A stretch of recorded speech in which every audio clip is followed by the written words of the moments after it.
ਮਾਰੂ ਮਹੱਲਾ ਪੰਜਵਾ।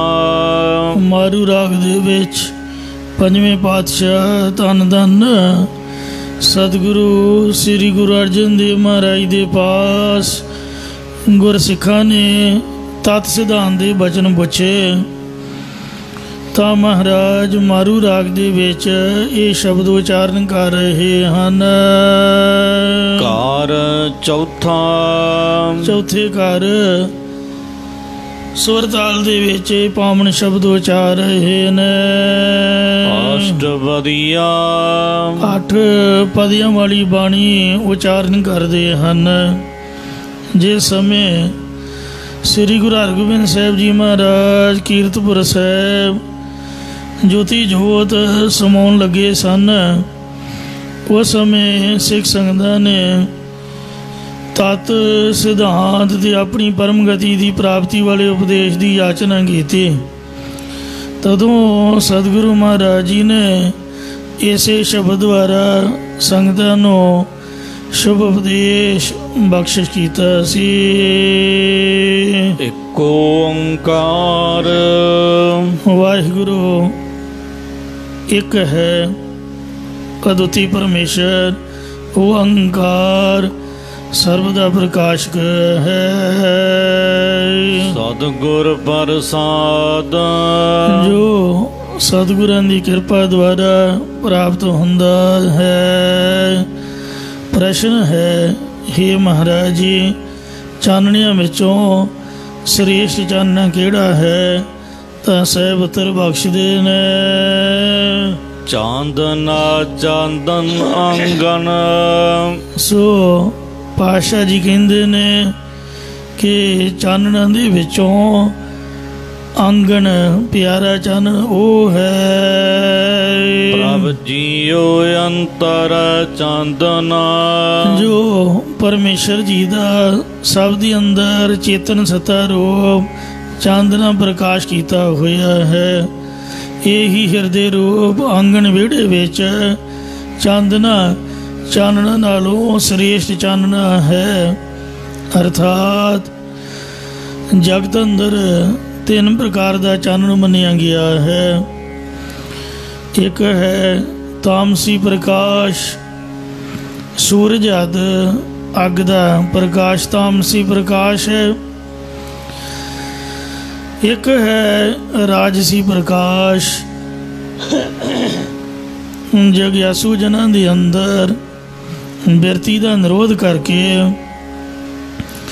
ਜੋ ਸ਼ਾਸਤਰ ਗਿਆਨ ਦੀ ਸਮਝ ਪੈਣੀ ਹੈ, ਇਹ ਰਾਜਸੀ ਪ੍ਰਕਾਸ਼ ਹੈ।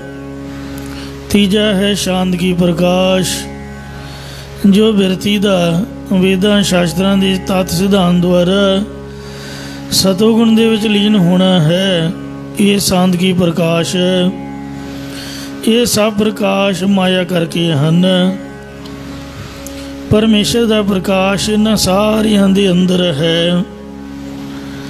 ਸਭ ਮਹਿ ਜੋਤ ਜੋਤ ਹੈ ਸੋਏ, ਤਿਸ ਦਾ ਚਾਨਣ ਸਭ ਮਹਿ ਚਾਨਣ ਹੋਏ। ਜੋਗੀਆਂ ਨੇ ਵੀ 10ਵੇਂ ਦੁਆਰ ਵਿੱਚ ਚਾਨਣ ਮੰਨੇ ਨੇ। ਜੋ ਪਹਿਲਾਂ ਤ੍ਰਿਕੁਟੀ ਵਿੱਚੋਂ ਦੁੱਧ ਦੀ ਝੱਗ ਵਰਗੀ ਰੋਸ਼ਨੀ ਪ੍ਰਤੀਤ ਹੁੰਦੀ ਹੈ, ਫਿਰ ਜਿਵੇਂ ਜਿਵੇਂ ਸੁਰਤ ਜੁੜਦੀ ਹੈ ਤਿਵੇਂ ਤਿਵੇਂ ਪ੍ਰਕਾਸ਼ ਵੱਧਦਾ ਹੋਇਆ ਚੌਮੁਖੀ ਦੀਵੇ ਵਰਗਾ ਬਣ ਜਾਂਦਾ ਹੈ। ਫਿਰ ਚੰਦਰਮਾ ਤੇ ਸੂਰਜ ਵਾਂਗ ਪ੍ਰਕਾਸ਼ ਹੋਣਾ ਮੰਨਿਆ ਜਾਂਦਾ ਹੈ। ਪਰ ਗੁਰਮਤਿ ਵਿੱਚ ਐਸਾ ਕਥਨ ਹੈ, ਊਹਾ ਸੂਰਜ ਨਾਹੀ ਚੰਦ, ਆਦ ਨਿਰੰਜਨ ਕਰੈ ਆਨੰਦ। ਉੱਥੇ ਸੂਰਜ ਆਦਿ ਦਾ ਪ੍ਰਕਾਸ਼ ਨਹੀਂ ਹੈ, ਉੱਥੇ ਆਦਿ ਅਤੇ ਨਿਰੰਜਨ ਸਰੂਪ ਚੇਤਨ ਦੀ ਜੋ ਲਾਟ ਚਮਕਦੀ ਹੈ, ਉਸੇ ਦਾ ਹੀ ਪ੍ਰਕਾਸ਼ ਹੁੰਦਾ ਹੈ। ਹੋਰ ਵੀ ਕਈ ਪ੍ਰਕਾਸ਼ ਮੰਨੇ ਨੇ, ਜਿਵੇਂ ਜਠਰਾਗਨੀ ਦਾ ਪ੍ਰਕਾਸ਼। ਇਹ ਪ੍ਰਕਾਸ਼ ਐਸਾ ਮੰਨਿਆ ਜਿਵੇਂ ਸਭ ਨਾੜੀਆਂ ਬਿਜਲੀ ਵਾਂਗ ਲਿਸ਼ਕਦੀਆਂ ਹੋਣ।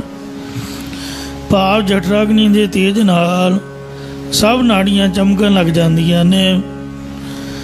ਇੱਕ ਹਿਰਨ ਗਰਭ ਦਾ ਚਾਨਣ ਮੰਨਿਆ ਇਹ ਐਸਾ ਚਾਨਣ ਹੈ ਕਿ ਸਾਰਾ ਸਰੀਰ ਬਿਜਲੀ ਵਾਂਗ ਚਮਕਦਾ ਪ੍ਰਤੀਤ ਹੁੰਦਾ ਹੈ। ਹਨੇਰੇ ਵਿੱਚ ਬੈਠੇ ਹੋਇਆਂ ਵੀ ਸਰੀਰ ਦੇ ਅੰਦਰ ਬਾਹਰ ਰੌਸ਼ਨੀ ਪ੍ਰਤੀਤ ਹੋਣ ਲੱਗ ਪੈਂਦੀ ਹੈ, ਪਰ ਇਹ ਵੀ ਮਾਇਕੀ ਚਾਨਣ ਹਨ। ਇਹ ਸਾਰੇ ਪ੍ਰਕਾਸ਼ ਵੀ ਉਸ ਸਵੈ ਸਰੂਪ ਪ੍ਰਕਾਸ਼ ਰੂਪ ਚੇਤਨ ਪ੍ਰਭੂ ਦੇ ਅਧੀਨ ਹੋ ਕੇ ਚਾਨਣ ਕਰਨ ਵਾਲੇ ਨੇ। ਸਾਰੀਆਂ ਚਾਨਣਾਂ ਵਿੱਚੋਂ ਪਰਮੇਸ਼ਰ ਦਾ ਚਾਨਣ ਹੀ ਭਾਵ ਭਗਤੀ ਦੀ ਮਹਿਕ ਦੇ ਕੇ ਹਿਰਦੇ ਰੂ ਵਿਹੜੇ ਵਿੱਚ ਪਿਆਰ ਦੇ ਫੁੱਲ ਖਿੜਾਉਣ ਵਾਲਾ ਹੈ। ਉਹ ਪ੍ਰਭੂ ਜੀ ਦਾ ਹਿਰਦੇ ਦੇ ਅੰਦਰ ਪ੍ਰਕਾਸ਼ ਹੈ, ਜਿਸ ਦੇ ਪ੍ਰਕਾਸ਼ ਨੂੰ ਲੈ ਕੇ ਬਿਰਤੀ ਸਭ ਚੀਜ਼ਾਂ ਨੂੰ ਅਨੁਭਵ ਕਰ ਰਹੀ ਹੈ, ਜਾਂ ਉਸ ਪ੍ਰਭੂ ਦਾ ਜਿਸ ਦੇ ਹਿਰਦੇ ਵਿੱਚ ਪ੍ਰਕਾਸ਼ ਹੋ ਗਿਆ, ਭਾਵ ਸਾਖਿਆਤ ਹੋ ਗਿਆ, ਉਹ ਪੁਰਖ ਧਨਤਾ ਦੇ ਯੋਗ ਹੈ। ਫਿਰ ਪ੍ਰਸ਼ਨ ਹੋਇਆ, ਹੇ ਸਤਿਗੁਰੂ ਜੀ, ਆਰਾਧਨਾ ਕਿਹੜਾ ਚੰਗਾ ਹੈ? ਆਰਾਧਨਾ ਆਰਾਧਨ ਅਨੇਕਾ। ਤਾਂ ਮਹਾਰਾਜ ਉੱਤਰ ਬਖਸ਼ਦੇ ਨੇ ਕਿ ਹੇ ਭਾਈ, ਸਿਮਰਨਾਂ ਨਾਲੋਂ ਇਹੀ ਸਿਮਰਨ ਕਰਨਾ ਨਿੱਕਾ ਚੰਗਾ ਹੈ। ਹਰ ਹਰ ਨਾਮ ਆਰਾਧਨਾ। ਜੋ ਦਿਲ ਦੀ ਭਾਵਨਾ ਦੇ ਨਾਲ ਹਰੇ ਭਰੇ ਕਰਨ ਵਾਲੇ ਪਰਮੇਸ਼ਰ ਦਾ ਨਾਮ ਆਰਾਧਨਾ ਸਿਮਰਨਾ ਹੈ। ਇਹੀ ਸਿਮਰਨ ਵਾਹਿਗੁਰੂ ਦਾ ਹੀ ਸਭ ਨਾਲ ਉੱਤਮ ਹੈ। ਪ੍ਰਭ ਕਾ ਸਿਮਰਨ ਸਭ ਤੇ ਉੱਚਾ, ਪ੍ਰਭ ਕਾ ਸਿਮਰਨ ਉਧਰੇ ਮੋਚਾ, ਪ੍ਰਭ ਕਾ ਸਿਮਰਨ ਤ੍ਰਿਸ਼ਨਾ ਬੁਝੈ, ਪ੍ਰਭ ਕਾ ਸਿਮਰਨ ਸਭ ਕੇ ਸੁਝੈ, ਪ੍ਰਭ ਕਾ ਸਿਮਰਨ ਨਾਹੀ ਜਮ ਤਰਾਸੈ, ਪ੍ਰਭ ਕਾ ਸਿਮਰਨ ਪੂਰਨ ਆਸੈ, ਪ੍ਰਭ ਕਾ ਸਿਮਰਨ ਮਨ ਕੀ ਮਲ ਜਾਏ, ਅੰਮ੍ਰਿਤ ਨਾਮ ਰਿਦ ਮਾਹੀ ਸਮਾਏ। ਇੰਜ ਪ੍ਰਭੂ ਦੇ ਸਿਮਰਨ ਦੀਆਂ ਇਹ ਤਾਕਤਾਂ ਨੇ। ਇਹ ਸਤਿਗੁਰੂ ਜੀ, ਤਿਆਗਣ ਵਿੱਚੋਂ ਕਿਹੜਾ ਤਿਆਗਣਾ ਸ੍ਰੇਸ਼ਟ ਹੈ? ਤਾਂ ਗੁਰੂ ਸਾਹਿਬ ਉੱਤਰ ਬਖਸ਼ਦੇ ਹਨ, ਤਿਆਗਨ ਤਿਆਗਨ ਅਨੇਕਾ। ਇਹ ਭਾਈ, ਤਿਆਗ ਵਿੱਚੋਂ ਇਹੀ ਤਿਆਗ ਸ੍ਰੇਸ਼ਟ ਹੈ। ਕਾਮ ਕ੍ਰੋਧ ਲੋਭ ਤਿਆਗਨਾ। ਜੋ ਕਾਮ ਵਿਕਾਰ ਦ੍ਰਿਸ਼ਟੀ, ਕ੍ਰੋਧ ਗੁੱਸਾ, ਲੋਭ ਲਾਲਚ ਆਦਿਕ ਵਿਕਾਰਾਂ ਦਾ ਤਿਆਗ ਕਰਨਾ, ਇਹ ਸਭ ਤੋਂ ਉੱਤਮ ਹੈ। ਇਹ ਮਹਾਰਾਜ, ਮੰਗਣਾ ਵਿੱਚੋਂ ਕਿਹੜਾ ਮੰਗਣਾ ਸ੍ਰੇਸ਼ਟ ਹੈ? ਤਾਂ ਗੁਰੂ ਸਾਹਿਬ ਉੱਤਰ ਬਖਸ਼ਦੇ ਹਨ, ਮੰਗਨ ਮੰਗਨ ਅਨੇਕਾ। ਇਹ ਭਾਈ, ਸਭ ਮੰਗਣ ਦੇ ਵਿੱਚੋਂ ਇਹੀ ਮੰਗਣਾ ਚੰਗਾ ਹੈ। ਹਰ ਜਸ ਗੁਰ ਤੇ ਮੰਗਨਾ। ਜੋ ਗੁਰ ਸਤਿਗੁਰੂ ਸਾਹਿਬ ਜੀ ਤੋਂ ਹਰੀ ਪਰਮੇਸ਼ਰ ਦਾ ਜਸ ਕੀਰਤਨ ਕਰਨਾ ਮੰਗਣਾ ਹੈ। ਇਹ ਸਤਿਗੁਰੂ ਜੀ, ਜਾਗਣੇ ਵਿੱਚੋਂ ਸ੍ਰੇਸ਼ਟ ਜਾਗਣਾ ਕਿਹੜਾ ਹੈ? ਤਾਂ ਗੁਰੂ ਸਾਹਿਬ ਉੱਤਰ ਬਖਸ਼ਦੇ ਹਨ, ਜਾਗਣਾ ਜਾਗਨ ਅਨੇਕਾ। ਇਹ ਗੁਰਮੁਖ ਪਿਆਰਿਓ, ਸਭ ਜਾਗਰਨਾਂ ਨਾਲੋਂ ਇਹੀ ਸ੍ਰੇਸ਼ਟ ਜਾਗਣਾ ਹੈ। ਹਰ ਕੀਰਤਨ ਮਹਿ ਜਾਗਨਾ। ਜੋ ਹਰੀ ਪਰਮੇਸ਼ਰ ਦੇ ਕੀਰਤਨ ਜਸ ਕਰਨ ਦੇ ਵੇ ਜਾਗਣਾ ਹੈ। ਇਹ ਸਤਿਗੁਰੂ ਜੀ, ਕਿਸ ਦੇ ਚਰਨੀ ਲੱਗਣਾ ਚੰਗਾ ਹੈ? ਤਾਂ ਪਾਤਸ਼ਾਹ ਫੁਰਮਾਨ ਕਰਦੇ ਹਨ, ਲਾਗਨ ਲਾਗਨ ਅਨੇਕਾ। ਇਹ ਭਾਈ, ਲੱਗਣਾ ਤੋਂ ਇਹੀ ਲੱਗਣਾ ਚੰਗਾ ਹੈ। ਗੁਰ ਚਰਨੀ ਮਨ ਲਾਗਨਾ। ਜੋ ਸਤਿਗੁਰੂ ਜੀ ਦੇ ਚਰਨ ਕਮਲਾਂ ਦੇ ਵਿੱਚ ਹਿਰਦੇ ਦਾ ਲੱਗਣਾ ਹੈ। ਲਗਨਾਂ ਵਿੱਚੋਂ ਸ੍ਰੇਸ਼ਟ ਲਗਨ ਕਿਹੜੀ ਹੈ? ਤਾਂ ਇਸੇ ਪ੍ਰਕਾਰ ਗੁਰੂ ਸਾਹਿਬ ਜੀ ਉੱਤਰ ਬਖਸ਼ਦੇ ਨੇ, ਲਾਗਨ ਲਾਗਨ ਅਨੇਕਾ। ਲਗਨਾਂ ਦੇ ਵਿੱਚੋਂ ਇਹੀ ਲਗਨ ਚੰਗੀ ਹੈ। ਗੁਰ ਚਰਨੀ ਮਨ ਲਾਗਨਾ। ਜੋ ਗੁਰਾਂ ਦੇ ਚਰਨ ਕਮਲਾਂ ਦੇ ਵਿੱਚ ਮਨ ਦੀ ਲਗਨ ਲੱਗ ਜਾਣੀ ਹੈ। ਇਹ ਬਿਧਾਤ ਸਹ ਪਰਾਪਤੇ हे ਭਾਈ, ਪਰੰਤੂ ਇਹ ਜਿਹੜੀ ਵਿਦ ਜੁਗਤੀ ਹੈ ਉਸ ਨੂੰ ਪ੍ਰਾਪਤ ਹੁੰਦੀ ਹੈ। ਜਾ ਕੈ ਮਸਤਕ ਭਾਗਨਾ ਜਿਸ ਪੁਰਸ਼ ਦੇ ਮੱਥੇ ਦੇ ਸ਼੍ਰੋਮਣੀ ਬਾਗ ਸ਼੍ਰੋਮਣੀ ਲੇਖ ਹਨ। ਕਾਹੋ ਨਾਨਕ ਤਿਸ ਸਭ ਕਿਛ ਨੀਕਾ। ਸਤਿਗੁਰੂ ਮਹਾਰਾਜ ਸਾਹਿਬ ਜੀ ਕਥਨ ਕਰਦੇ ਨੇ ਕਿ ਤਿਸ ਪੁਰਸ਼ ਨੂੰ ਸਾਰਾ ਕੁਝ ਗੁਣ ਚੰਗਾ ਲੱਗਦਾ ਹੈ। ਜੋ ਪ੍ਰਭ ਕੀ ਸਰਨਾਗਨਾ ਜਿਹੜਾ ਪਰਮੇਸ਼ਰ ਦੀ ਸ਼ਰਨ ਵਿੱਚ ਆ ਕੇ ਪ੍ਰਾਪਤ ਹੋਇਆ ਹੈ। ਮਾਰੂ ਮਹੱਲਾ ਪੰਜਵਾ। ਮਾਰੂ ਰਾਗ ਦੇ ਵਿੱਚ ਪੰਜਵੇਂ ਪਾਤਸ਼ਾਹ ਧੰਨ ਸਤਿਗੁਰੂ ਅਰਜਨ ਦੇਵ ਸਾਹਿਬ ਜੀ ਮਹਾਰਾਜ ਫੁਰਮਾਨ ਕਰਦੇ ਹਨ। ਆਓ ਜੀ ਤੋ ਆਓ ਹਮਾਰਾ। ਇਸ ਪਾਵਨ ਸ਼ਬਦ ਵਿੱਚ ਸਤਿਗੁਰੂ ਜੀ ਪਰਮੇਸ਼ਰ ਵਿੱਚ ਚਿੱਤ ਲਾਉਣ ਵਾਲਿਆਂ ਦੀ ਮਹਿਮਾ ਕਥਨ ਕਰਦੇ ਨੇ ਕਿ ਹੇ ਮੇਰੇ ਪਿਆਰੇ ਜੀ, ਆਉਣਾ ਕਰੋ, ਤੁਸੀਂ ਸਾਡੇ ਘਰ ਵਿੱਚ ਆਉਣਾ ਕਰੋ। ਆਰ ਜਾਸਾ ਸ਼ਰਵਨ ਸੁਨਾਵਨਾ। ਅਤੇ ਮੇਰੇ ਕੰਨਾਂ ਦੇ ਵਿੱਚ ਹਰੀ ਪਰਮੇਸ਼ਰ ਦਾ ਜਸ ਕੀਰਤਨ ਇਹ ਸੁਣਾਉਣਾ ਕਰੋ। ਰਹਾਉ ਵਿਸ਼ਰਾਮ ਦੇ ਕਰ ਫੁਰਮਾਨ ਕਰਦੇ ਨੇ। ਤੁਧ ਆਵਤਾ ਮੇਰਾ ਮਨ ਤਨ ਹਰਿਆ। ਤੁਹਾਡੇ ਆਉਣ ਕਰਕੇ ਮੇਰਾ ਮਨ ਹਿਰਦਾ ਅਤੇ ਤਨ ਸਰੀਰ ਹਰਾ ਭਰਾ ਹੋ ਜਾਂਦਾ ਹੈ। ਹਾਰ ਜਾਸਾ ਤੁਮ ਸੰਗ ਗਾਵਨਾ। ਕਿਉਂਕਿ ਤੁਹਾਡੇ ਨਾਲ ਹਰੀ ਪਰਮੇਸ਼ਰ ਦਾ ਕੀਰਤਨ ਗਾਉਣਾ ਕਰੀਦਾ ਹੈ। ਸੰਤ ਕਿਰਪਾ ਤੇ ਹਿਰਦੈ ਵਾਸੈ। ਇਹ ਸ਼ਾਂਤ ਚਿੱਤ ਮਹਾਤਮਾ ਜਨੋ, ਤੁਹਾਡੀ ਮਿਹਰ ਤੋਂ ਮਨ ਦੇ ਵਿੱਚ ਪਰਮੇਸ਼ਰ ਵਸਦਾ ਹੈ। ਦੂਜਾ ਭਾਉ ਮਿਟਾਵਨਾ। ਅਤੇ ਦਵੈਤ ਭਾਵ ਨੂੰ ਮਿਟਾਉਣਾ ਕਰੀਦਾ ਹੈ। ਭਗਤ ਦਇਆ ਤੇ ਬੁੱਧ ਪਰਗਾਸਾ। ਇਹ ਸੰਤ ਜਨੋ, ਤੁਹਾਡੀ ਮਿਹਰ ਤੋਂ ਹੀ ਮਤ ਦੇ ਅੰਦਰ ਗਿਆਨ ਦਾ ਚਾਨਣਾ ਹੁੰਦਾ ਹੈ। ਦੁਰਮਤ ਦੁਖਤ ਜਾਵਨਾ। ਅਤੇ ਖੋਟੀ ਮਤ ਦੇ ਦੁੱਖ ਜਾਂ ਖੋਟੀ ਮਤ ਤੇ ਜੰਮਣ ਮਨ ਦਾ ਦੁੱਖ ਤਿਆਗਣਾ ਕਰੀਦਾ ਹੈ।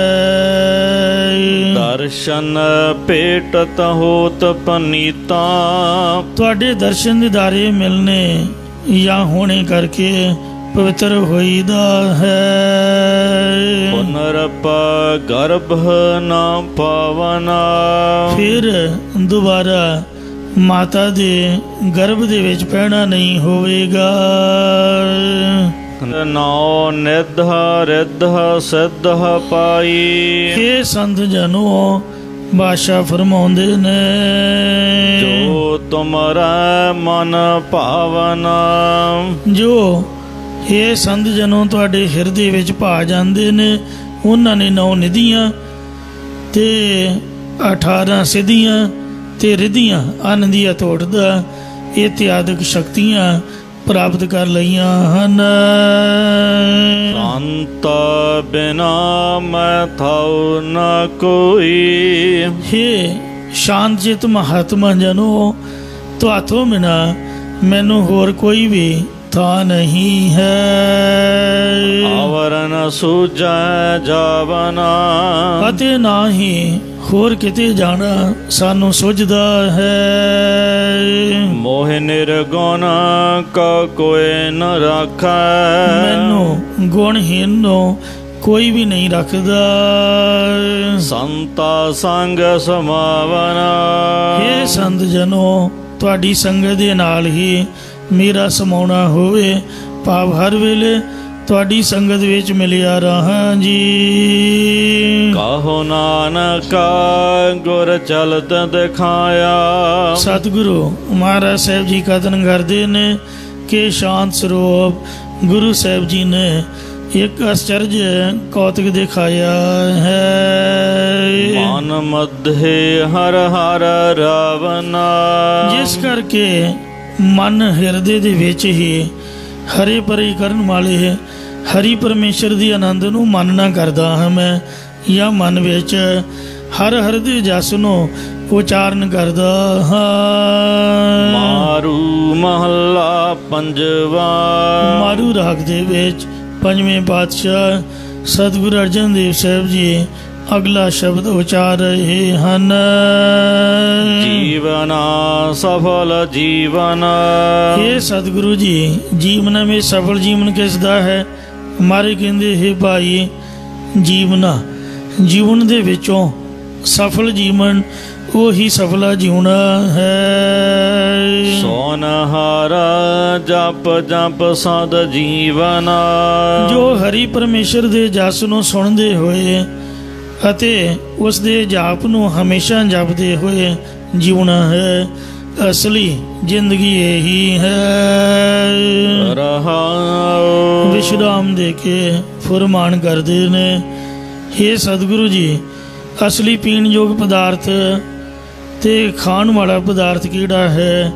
ਪਾਸ਼ਾ ਫਰਮਾਉਂਦੇ ਨੇ, ਪੀਵਨਾ ਜੇਤਾ ਮਨ ਆਘਾਵੈ। ਹੇ ਭਾਈ ਪੀਣਾ ਉਹੀ ਸ੍ਰੇਸ਼ਟ ਹੈ ਜਿਸ ਕਰਕੇ ਮਨ ਹਿਰਦਾ ਰੱਜ ਜਾਂਦਾ ਹੈ। ਨਾਮ ਅੰਮ੍ਰਿਤ ਰਸ ਪੀਵਨਾ।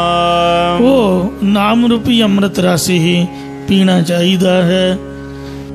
ਅੰਮ੍ਰਿਤ ਦੇ ਵਿੱਚ ਇੱਕ ਐਸਾ ਗੁਣ ਹੈ ਕਿ ਜਿਸ ਕਰਕੇ ਤ੍ਰੇਹ ਵੀ ਮੁੱਕ ਜਾਂਦੀ ਹੈ ਤੇ ਭੁੱਖ ਵੀ ਨਹੀਂ ਲੱਗਦੀ, ਰੱਜ ਵੀ ਜਾਈਦਾ, ਮਨ ਵੀ ਤ੍ਰਿਪਤ ਹੋ ਜਾਂਦਾ ਹੈ। ਐਸਾ ਮਹਾਰਾਜ ਦਾ ਪ੍ਰਤਾਖੰਡੇ ਬਾਟੇ ਦਾ ਅੰਮ੍ਰਿਤ ਹੈ ਅਤੇ ਨਾਮ ਅੰਮ੍ਰਿਤ ਹੈ। ਹੇ ਮਹਾਰਾਜ ਦੱਸੋ ਕਿਹੜਾ ਪਦਾਰਥ ਖਾਣਾ ਚੰਗਾ ਹੈ? ਤਾਂ ਗੁਰੂ ਸਾਹਿਬ ਉੱਤਰ ਬਖਸ਼ਦੇ ਨੇ, ਖਾਵਨ ਜੇਤਾ ਭੂਖ ਨਾ ਲੱਗੈ।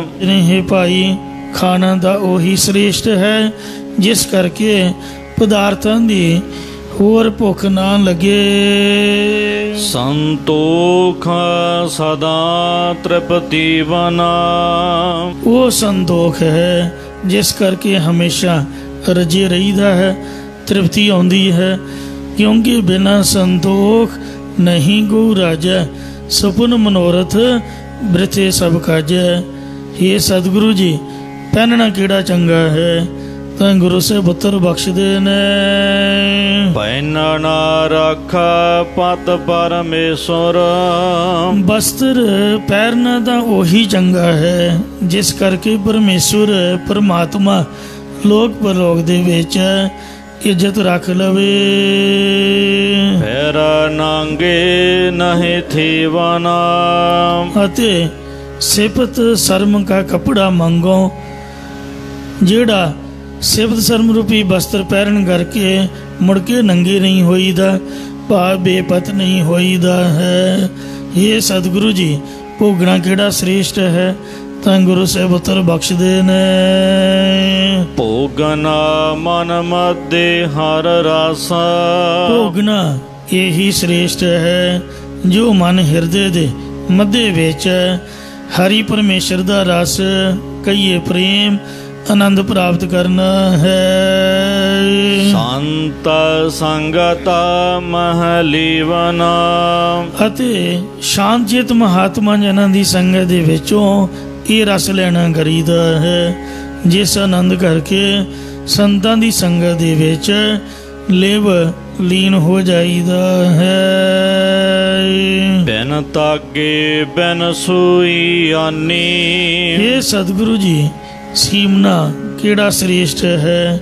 ਤਾਂ ਪਾਤਸ਼ਾਹ ਉੱਤਰ ਬਖਸ਼ਦੇ ਨੇ, ਬਾਹਰਲੇ ਪ੍ਰਤੱਖ ਧਾਗੇ ਲਿਆਉਣ ਤੋਂ ਬਿਨਾਂ, ਪ੍ਰਤੱਖ ਸੂਈ ਲਿਆਉਣ ਤੋਂ ਬਿਨਾਂ, ਜਾਂ ਸਕਾਮ ਕਰਮ ਰੂਪੀ ਧਾਗੇ ਤੋਂ ਬਿਨਾਂ ਅਤੇ ਵਾਸ਼ਨਾ ਰੂਪ ਸੋਈ ਲਿਆਂਦੀ ਤੋਂ ਬਿਨਾਂ ਹੀ ਪ੍ਰੇਮ ਰੂਪ ਧਾਗੇ ਅਤੇ ਬ੍ਰਹਮਾਕਾਰ ਬਿਰਤੀ ਰੂਪ ਸੋਈ ਲਿਆ ਕੇ ਮਨ ਹਰ ਭਗਤੀ ਸੰਗ ਸੀਵਨਾ। ਜਿਹੜਾ ਮਨ ਹੈ ਇਹ ਮਨ ਰੂਪੀ ਬਸਤਰ ਨੂੰ ਹਰੀ ਪਰਮੇਸ਼ਰ ਦੀ ਭਗਤੀ ਦੇ ਨਾਲ ਸਿਉਣਾ ਸਫਲਾ ਹੈ। ਇਹ ਸਤਿਗੁਰੂ ਜੀ ਮਸਤੀ ਵਾਲੇ ਪੁਰਖ ਕਿਹੜੇ ਹਨ ਤਾਂ ਪਾਤਸ਼ਾਹ ਜੀ ਫਰਮਾਉਂਦੇ ਨੇ ਮਾਤਿਆ ਹਰ ਰਸ ਮਹਰਾਤੇ। हे ਭਾਈ ਮਸਤ ਹੋਣਾ ਉਸ ਦਾ ਸ੍ਰੇਸ਼ਟ ਸਫਲਾ ਹੈ ਜੋ ਹਰੀ ਪਰਮੇਸ਼ਰ ਦੇ ਨਾਮ ਪ੍ਰੇਮ ਰਸ ਦੇ ਵਿੱਚ ਰਤਾ ਰਹਿੰਦਾ ਹੈ। ਤੈਸਾ ਬਹੁੜ ਨ ਕਬਹੂ ਔਖੀ ਵਨਾ। ਤਿਸ ਨੂੰ ਫਿਰ ਦੁਬਾਰਾ ਕਦੇ ਵੀ ਮਸਤੀ ਦੀ ਹਾਲਤ ਤੋਂ ਰਹਿਤ ਨਹੀਂ ਹੋਣਾ ਪੈਂਦਾ ਜਾਂ ਔਖਾ ਨਹੀਂ ਹੋਣਾ ਪੈਂਦਾ। ਮਿਲਿਓ ਤਿਸ ਸਰਬ ਨਿਧਾਨਾ। ਇਸ ਪੁਰਸ਼ ਨੂੰ ਬ੍ਰਹਮ ਗਿਆਨ ਰੂਪ ਸਾਰਾ ਹੀ ਖਜ਼ਾਨਾ ਮਿਲ ਗਿਆ ਹੈ। ਪ੍ਰਭ ਕਿਰਪਾਲ ਜਿਸ ਦੀਵਨਾ। ਜਿਸ ਨੂੰ ਪਰਮੇਸ਼ਰ ਨੇ ਕਿਰਪਾਲੂ ਦਿਆਲੂ ਹੋ ਕੇ ਦੇਣਾ ਕੀਤਾ ਹੈ। ਇਹ ਨਾਮ ਦਾ ਖਜ਼ਾਨਾ ਬ੍ਰਹਮ ਗਿਆਨ ਦਾ ਖਜ਼ਾਨਾ। ਸੁਖ ਨਾਨਕ ਸੰਤਨ ਕੀ ਸੇਵਾ। ਸਤਿਗੁਰੂ ਮਹਾਰਾਜ ਸਾਹਿਬ ਜੀ ਕਥਨ ਕਰਦੇ ਨੇ ਕਿ ਸਾਰੇ ਸੁਖ ਸਾਰੀ ਆਨੰਦ ਸ਼ਾਂਤਚਿਤ ਮਹਾਤਮਾ ਜਨਾਂ ਦੀ ਸੇਵਾ ਟਹਿਲ ਦੇ ਵਿੱਚ ਹਨ। ਸੁਖ ਸੇਵਾ ਅੰਦਰ ਰੱਖੀ ਹੈ। ਸਾਰੇ ਸੁਖ ਮਹਾਰਾਜ ਨੇ ਸੇਵਾ ਦੇ ਵਿੱਚ ਰੱਖੇ ਹੋਏ ਨੇ। ਜਿਹੜਾ ਲੈਣਾ ਚਾਹੁੰਦਾ ਹੈ ਉਹ ਦੋਵੇਂ ਹੱਥੀਂ ਸੁਖ ਲੈ ਸਕਦਾ। ਜਲ ਵਰਤਾਏ, ਪ੍ਰਸ਼ਾਦ ਪਾਣੀ ਵਰਤਾਏ। ਅੰਮ੍ਰਿਤ ਵੇਲੇ ਤੋਂ ਲੈ ਕੇ ਵੇਖੋ ਰਾਤ ਦੇ 10 ਵਜੇ ਦੇ ਕਰੀਬ ਤੱਕ ਕੜਾਹ ਪ੍ਰਸ਼ਾਦ ਦਾ ਵਰਤਾਰਾ ਵਰਤਦਾ। ਕਦੀ ਜਲ, ਕਦੀ ਚਾਹ, ਕਦੀ ਪ੍ਰਸ਼ਾਦਾ। ਸੋ ਗੁਰੂ ਘਰ ਦੇ ਵਿੱਚ ਹਮੇਸ਼ਾ ਵਰਤਾਰਾ ਵਰਤ ਰਿਹਾ। ਲੰਗਰ ਪਕਾਉਣ ਦੀ, ਬਣਾਉਣ ਦੀ, ਵਰਤਾਉਣ ਦੀ ਸੇਵਾ। ਇੰਜ ਕੋਈ ਵੀ ਸੇਵਾ ਜਿਹੜੀ ਸਾਡੇ ਪਸੰਦ ਹੋਵੇ ਉਹ ਆਪਾਂ ਕਰ ਸਕਦੇ ਹਾਂ। ਇਉਂ ਸਾਧ ਸੰਗਤ ਦੀ ਗੁਰੂ ਘਰ ਦੀ ਸੇਵਾ ਦੇ ਵਿੱਚ ਹੀ ਮਹਾਰਾਜ ਕਹਿੰਦੇ ਸੁਖ ਰੱਖੇ ਹੋਏ ਨੇ। ਸਤਿਗੁਰੂ ਕੀ ਸੇਵਾ ਚਾਕਰੀ ਸੁਖੀ ਹੂੰ ਸੁਖ ਸਾਰ। ਐਥੇ ਮਿਲਨ ਵਡਿਆਈਆਂ ਦਰਗਹਿ ਮੁਖ ਦਵਾਰ। ਸਤਿਗੁਰੂ ਕੀ ਸੇਵਾ ਗਾਖੜੀ ਸਿਰ ਦੀਜੈ ਆਪ ਗਵਾਏ। ਇਉਂ ਮਹਾਰਾਜ ਦੀ ਸੇਵਾ ਦੇ ਵਿੱਚ ਆਤਮਿਕ ਸੁਖ ਹੈ, ਪਰਲੋਕ ਦਾ ਸੁਖ ਰੱਖਿਆ ਹੋਇਆ ਹੈ। ਚਰਨ ਸੰਤ ਤੋਏ ਪੀਵਨਾ। ਪੁਰਾਤਨ ਗੁਰਸਿੱਖ ਸਿੱਖਾਂ ਦੇ ਚਰਨ ਧੋ ਪੀਂਦੇ, ਕਛਹਿਰੇ ਧੋਂਦੇ, ਉਹਨਾਂ ਦਾ ਇਸ਼ਨਾਨ ਕਰਾਉਂਦੇ ਖੂਹ ਗੇੜ ਕੇ। ਅੱਜ ਕੱਲ੍ਹ ਆਪਾਂ ਇੱਕ ਦੂਜੇ ਨੂੰ ਬੁਲਾ ਕੇ ਰਾਜੀ ਨਹੀਂ। ਖਬਰਿਆ ਮਨ ਦੇ ਵਿੱਚ ਹੈ ਕਿ ਸਾਡੇ ਕੋਲੋਂ ਕੋਈ ਡਿਮਾਂਡ ਨਾ ਕਰ ਲਏ, ਜਾਂ ਕੁਛ ਹੋਰ ਮਨ ਦੇ ਵਿੱਚ ਚੱਲ ਰਿਹਾ ਹੈ। ਪ੍ਰੇਮ ਭਾਵ ਬਿਲਕੁਲ ਖਤਮ ਹੋ ਰਿਹਾ ਹੈ। ਭੈਣ ਭਰਾ, ਮਾਂ ਪਿਓ, ਸੋ ਭਰਾ ਦਾ ਅੱਜ ਕੱਲ੍ਹ ਮਾਇਆ ਦਾ ਦੌਰ ਚੱਲ ਰਿਹਾ ਹੈ। ਵੰਡ ਵੰਡਾਈਏ ਦੇ ਚੱਕਰ ਦੇ ਵਿੱਚ ਇੱਕੋ ਹੀ ਟੱਬਰ ਦੇ ਜੀਅ ਗੁਆਂਢੀਆਂ ਨਾਲ ਤਾਂ ਹੱਸ ਕੇ ਬੋਲਣਗੇ, ਪਰ ਆਪਦੇ ਸੰਬੰਧੀਆਂ ਦੇ ਨਾਲ ਉਹ ਮੂੰਹ ਵੱਟੀ ਰੱਖਣਗੇ। ਪਤਾ ਨਹੀਂ ਕੀ ਕਾਰਨ ਹੈ। ਕਲਯੁਗ ਦਾ ਇਹੋ ਜਿਹਾ ਦੌਰ ਚੱਲ ਰਿਹਾ। ਇਸ ਵਾਸਤੇ ਗੁਰੂ ਘਰ ਦੇ ਵਿੱਚ ਜਿਹੜੀ ਗੁਰਬਾਣੀ ਹੈ ਇਹ ਪ੍ਰੇਮ ਸਿਖਾਉਂਦੀ ਹੈ। ਸਭ ਤੋਂ ਪਹਿਲੀ ਪੜ੍ਹਾਈ ਗੁਰਦੁਆਰੇ ਦੀ ਪ੍ਰੇਮ ਹੈ। ਜਿਹਨੇ ਰੱਬ ਨੂੰ ਪਾਉਣਾ ਹੈ ਉਹ ਮਨ ਦੇ ਵਿੱਚ ਪ੍ਰੇਮ ਸ਼ਰਧਾ ਉਤਪੰਨ ਕਰੇ। ਸਾਚ ਕਹੋ ਸੁਨ ਲੇਹੋ ਸਭੈ ਜਿਨ ਪ੍ਰੇਮ ਕੀਓ ਤਿਨ ਹੀ ਪ੍ਰਭ ਪਾਇਓ। ਕਿਸੇ ਨੂੰ ਮਿੱਠਾ ਬੋਲਣ ਤੋਂ ਮੁੱਲ ਤਾਂ ਨਹੀਂ ਲੱਗਦਾ। ਇਸ ਲਈ ਪਾਤਸ਼ਾਹ ਦਾ ਬਚਨ ਹੈ, ਮਿੱਠਾ ਬੋਲਣ ਨਿਭ ਚੱਲਣ ਹੱਥੋਂ ਦੇ ਕੇ ਭਲਾ ਮਨਾਈ। ਧੰਨ ਬਾਬਾ ਫਰੀਦ ਸਾਹਿਬ ਜੀ ਵੀ ਫਰਮਾਉਂਦੇ ਨੇ ਕਿ ਇਹ ਭਾਈ ਜੇ ਤੈਨੂੰ ਰੱਬ ਦੇ ਨਾਲ ਮਿਲਣ ਦੀ ਚਾਹਨਾ ਹੈ ਤਾਂ ਇੱਕ ਬਚਨ ਸਾਡਾ ਜ਼ਰੂਰੀ ਮੰਨੀ ਕਿਸੇ ਨਾਲ ਫਿੱਕਾ ਨਾ ਬੋਲੀ, ਇੱਕ ਫਿੱਕਾ ਨਾ ਗਲ ਆਏ, ਸਭਨਾ ਮੈਂ ਸੱਚਾ ਧਨੀ। ਹਿਆਉ ਨਾ ਕਹਿ ਹੀ ਠਾਹੇ, ਕਿਸੇ ਦਾ ਦਿਲ ਨਾ ਢਾਵੀਂ, ਕਿਉਂਕਿ ਮਾਨਕ ਸਭ ਅਮੋਲ ਵੇ। ਮਾਨਕ ਦੀ ਤਰ੍ਹਾਂ ਅਮੋਲਕ ਪਰਮਾਤਮਾ ਸਭਨਾਂ ਦੇ ਹਿਰਦਿਆਂ ਵਿੱਚ ਵਸ ਰਿਹਾ। ਇਉਂ ਸੰਤਾਂ ਦੇ, ਮਹਾਤਮਾ ਜਨਾਂ ਦੇ ਚਰਨ ਧੋ ਕੇ ਪ੍ਰੇਮ ਦੇ ਨਾਲ ਪੀਣਾ ਕਰੀਏ। ਭਾਵ ਅਤਿਅੰਤ ਨਿਮਰਤਾਵਾਨ ਹੋ ਕੇ ਉਹਨਾਂ ਦੀ ਸੇਵਾ ਕਰੀਏ। ਇਹ ਕੋਈ ਜ਼ਰੂਰੀ ਨਹੀਂ ਵੀ ਪੈਰ ਧੋ ਕੇ ਹੀ ਪੀਣੇ ਨੇ। ਇੱਕ ਮੁਹਾਵਰਾ ਹੈ ਪੈਰ ਧੋ ਕੇ ਪੀਣ ਦਾ, ਕਿ ਨਿਮਰਤਾ ਦੇ ਵਿੱਚ ਪੇਸ਼ ਆਈਏ। ਸੰਤਾਂ ਦੇ ਚਰਨ ਸ਼ਰਧਾ ਰੂਪੀ ਪਾਣੀ ਨਾਲ ਧੋ ਕੇ ਪ੍ਰੇਮ ਦੇ ਬੁੱਕ ਭਰ ਕੇ ਪੀਣਾ ਕਰੀਏ। ਉਹਨਾਂ ਦੇ ਅੱਗੇ ਨਿਉ ਕੇ ਰਹਿਣਾ ਕਰੀਏ।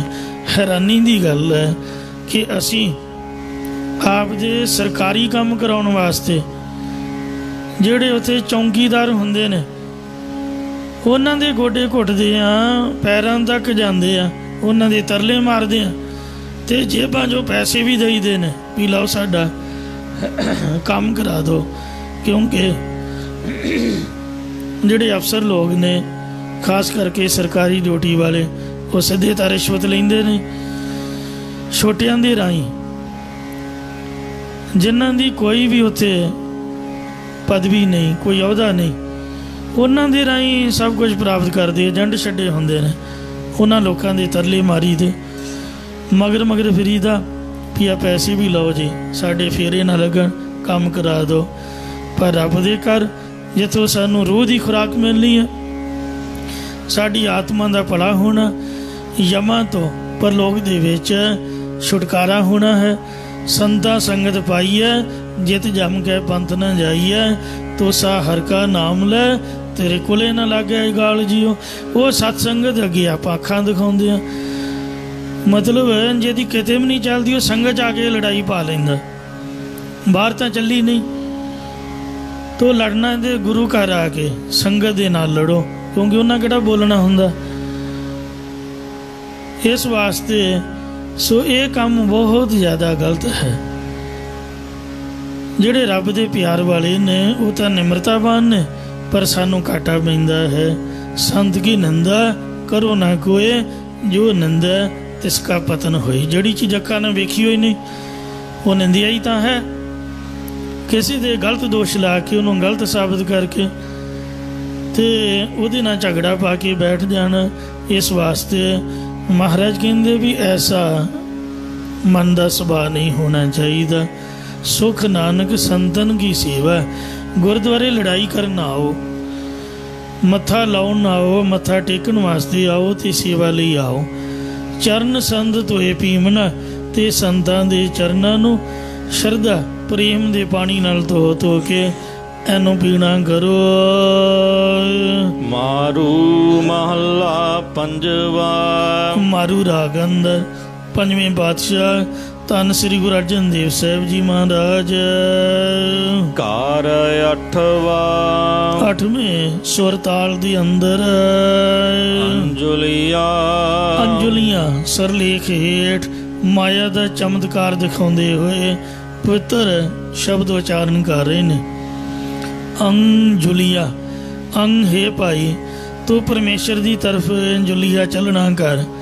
ਜਿਵੇਂ ਸ਼ਰਧਾਂਜਲੀ ਦੇਈ ਦੀ ਹੈ, ਇੰਜ ਸਤਿਗੁਰੂ ਜੀ ਵਾਹਿਗੁਰੂ ਦੇ ਉਪਦੇਸ਼ ਵੈਰਾਗ ਰੂਪੀ ਅੰਜਲੀ ਦਿੰਦੇ ਨੇ। ਜਾਂ ਅੰਜਲੀ ਆ ਜਿਸ ਦੁਆਰਾ ਗਿਆਨ ਰੂਪੀ ਅੰਜਨ ਭਾਵ ਸੁਰਮਾ ਲਿਆ ਜਾਵੇ, ਐਸਾ ਵੈਰਾਗ ਉਤਪੰਨ ਹੋ ਸਕੇ, ਐਸੀਆਂ ਬੇਨਤੀਆਂ ਦਾ ਉਪਦੇਸ਼ ਕਥਨ ਕਰਦੇ ਨੇ। ਅੰਜਲੀ ਵਿੱਚ 8 ਬੰਦ ਨੇ ਅਤੇ ਹਰੇਕ ਬੰਦ ਦੀਆਂ ਪਹਿਲੀਆਂ 2 ਤੁਕਾਂ ਛੋਟੀਆਂ ਅਤੇ ਤੀਜੀ ਤੁਕ ਲੰਬੀ ਹੈ। ਇਹਨਾਂ ਸ਼ਬਦਾਂ ਵਿੱਚ ਰਹਾਉ ਦਾ ਪਾਲਣ ਨਹੀਂ ਕੀਤਾ ਗਿਆ। ਇਸ ਵਿੱਚ ਜ਼ਿਆਦਾਤਰ ਸੰਸਾਰ ਦੀ ਨਾਸ਼ਮਾਨਤਾ ਦਾ ਵਰਣਨ ਕੀਤਾ ਗਿਆ ਹੈ। ਅੱਗੇ 16 ਚੱਲਣ ਵਾਲੇ ਨੇ, ਬਸ 1 ਜਾਂ 2 ਅੰਗ ਤੋਂ ਬਾਅਦ 16 ਚੱਲ ਪੈਣਗੇ। ਇਸ ਲਈ ਇਹ ਅੰਜਲੀਆਂ ਸ਼ਬਦ ਦੀ ਚਾਲ ਵੀ 16 ਦੇ ਨਾਲ ਮਿਲਦੀ ਜੁਲਦੀ ਹੈ। ਆਓ 16 ਦੀ ਚਾਲ ਵਾਲੀਆਂ ਅੰਜਲੀਆਂ ਬੜੇ ਪਿਆਰ ਨਾਲ ਸਰਵਣ ਕਰੋ। ਏਕੋ ਓੰਕਾਰ ਵਾਹਿਗੁਰੂ ਇੱਕ ਹੈ ਅਦੁੱਤੀ ਪਰਮੇਸ਼ਰ ਓੰਕਾਰ ਜੋ ਸਰਬਦਾ ਪ੍ਰਕਾਸ਼ਕ ਹੈ। ਸਤਿਗੁਰ ਪ੍ਰਸਾਦ ਜੋ ਸਤਿਗੁਰਾਂ ਦੀ ਕਿਰਪਾ ਦੁਆਰਾ ਪ੍ਰਾਪਤ ਹੁੰਦਾ ਹੈ। ਜਿਸ ਗ੍ਰਹਿ ਬਹੁਤਾ ਤਿਸ ਗ੍ਰਹਿ ਚਿੰਤਾ। ਇਹ ਭਾਈ ਮਾਇਆ ਦਾ ਐਸਾ ਪ੍ਰਭਾਵ ਚਮਤਕਾਰ ਹੈ ਕਿ ਜਿਸ ਦੇ ਘਰ ਦੇ ਵਿੱਚ ਮਾਇਆ ਦੇ ਬੇਅੰਤ ਭੰਡਾਰੇ ਨੇ, ਉਸੇ ਦੇ ਹਿਰਦੇ ਰੂਪ ਘਰ ਦੇ ਵਿੱਚ ਸਦਾ ਚਿੰਤਾ ਬਣੀ ਰਹਿੰਦੀ ਹੈ ਕਿ ਕਿਤੇ ਧਨ ਚੋਰੀ ਨਾ ਹੋ ਜਾਏ ਜਾਂ ਅੱਗ ਆਦਿਕ ਨਾਲ ਕਿਤੇ ਸਾੜੀ ਨਾ ਜਾਏ। ਬਹੁਤੀ ਦੂਰ ਤਾਂ ਕੀ ਜਾਣਾ, ਪਹਿਲਾਂ ਤਾਂ ਡਰਮ ਖਾਲੀ ਦੀ ਚਿੰਤਾ, ਤੇ ਜੇ ਕਣਕ ਦਾ ਭਰ ਗਿਆ ਤੇ ਵਿੱਚ ਕੀੜੇ ਕਾਢੇ ਲੱਗ ਜਾਣਗੇ, ਦਵਾਈ ਪਾਓ ਜਾਂ ਕੀੜੇ ਲੱਗ ਗਏ, ਇਹਨਾਂ ਨੂੰ ਸਾਂਭਣਾ ਕਿਵੇਂ ਹੈ। ਤੋ ਇੰਜ ਚਿੰਤਾ ਹਮੇਸ਼ਾ ਬੰਦੇ ਦੇ ਨਾਲ ਰਹਿੰਦੀ ਹੈ, ਬਣੀ ਰਹਿੰਦੀ ਹੈ। ਜਿਸ ਗ੍ਰਹਿ ਥੋਰੀ ਸੋ ਫਿਰੈ ਪਰਮੰਤਾ। ਜਿਸ ਦੇ ਘਰ ਵਿੱਚ ਮਾਇਆ ਥੋੜੀ ਹੈ, ਉਹ ਮਾਇਆ ਦੀ ਪ੍ਰਾਪਤੀ ਵਾਸਤੇ ਦੇਸ਼ ਛੋੜ ਪਰਦੇਸੈ ਤਾਇਆ, ਆਪਣਾ ਦੇਸ਼ ਛੱਡ ਕੇ ਬਾਹਰਲੇ ਦੇਸ਼ਾਂ ਦੇ ਵਿੱਚ ਭਰਮ ਦਾ ਫਿਰਦਾ ਰਹਿੰਦਾ ਹੈ। ਦੋਹੋ ਵਿਵਸਥਾ ਤੇ ਜੋ ਮੁਕਤਾ। ਇਹਨਾਂ ਦੋਹਾਂ ਹਾਲਾਤਾਂ ਤੋਂ ਜਿਹੜਾ ਛੁੱਟਿਆ ਹੋਇਆ ਹੈ, ਕੋਈ ਸੋਹਿਲਾ ਭਾਲੀਐ। ਉਹੀ ਸੁਖੀ ਲੱਭੀਦਾ, ਸੁਖੀ ਦੇਖੀਦਾ ਹੈ। ਗ੍ਰਹਿ ਰਾਜ ਮਹਿ ਨਰਕ ਉਦਾਸ ਕਰੋਦਾ।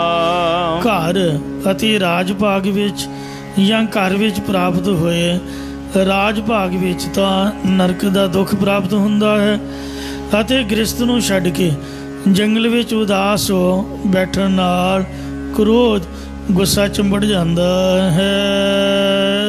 ਬਾਹ ਬੇਦਾਂ ਵੇਦ ਪਾਠ ਸਭ ਸੁਧਾ। ਬਹੁਤ ਵਿਧੀ ਪੂਰਵਕ ਸਾਰੇ ਵੇਦਾਂ ਦੇ ਪਾਠਾਂ ਨੂੰ ਸੁਧਨਾ ਕੀਤਾ ਹੈ। ਦੇਹੀ ਮੈਂ ਜੋ ਰਹਿ ਅਲਿਪਤਾ। ਜਿਹੜਾ ਇਸ ਦੇਹ ਦੇ ਵਿੱਚ ਕਮਲ ਫੁੰਗਲ ਵਾਂਗ ਦੇਹ ਅਧਿਆਸ ਤੋਂ ਨਿਰਲੇਪ ਰਹਿੰਦਾ ਹੈ। ਦਸ ਜਨ ਕੇ ਪੂਰਨ ਖਾਲੀਐ। ਤਿਸ ਪੁਰਸ਼ ਦੀ ਹੀ ਪੂਰੀ ਕਾਲ ਕਮਾਈ ਹੈ। ਜਾਗਤ ਸੂਤਾ ਪਰਮ ਵਿਗੂਤਾ। ਇਹ ਜੀਵ ਜਾਗਦਾ ਹੋਇਆ ਵੀ ਮੋਹ ਜਾਂ ਅਵਿਦਿਆ ਦੀ ਨੀਂਦ ਵਿੱਚ ਸੁੱਤਾ ਹੋਇਆ ਹੈ। ਅੱਖਾਂ ਖੁੱਲੀਆਂ ਨੇ, ਦਿਮਾਗ ਸੁੱਤਾ ਪਿਆ ਹੈ, ਰੱਬ ਵਾਲੇ ਪਾਸੇ ਕੰਮ ਨਹੀਂ ਕਰ ਰਿਹਾ। ਬਿਨ ਗੁਰ ਮੁਕਤ ਨ ਹੋਈਐ ਮੀਤਾ। ਅਤੇ ਹਰ ਸਮੇਂ ਭਰਮ ਕਰਕੇ ਵਿਗੋਤਾ ਖਰਾਬ ਹੁੰਦਾ ਹੈ। ਇਹ ਮੇਰੇ ਮਿੱਤਰਾ, ਗੁਰੂ ਦੀ ਪ੍ਰਾਪਤੀ ਜਾਂ ਗੁਰੂ ਦੀ ਕਿਰਪਾ ਤੋਂ ਬਿਨਾਂ ਮੁਕਤੀ ਨੂੰ ਪ੍ਰਾਪਤ ਨਹੀਂ ਹੋਈਦਾ।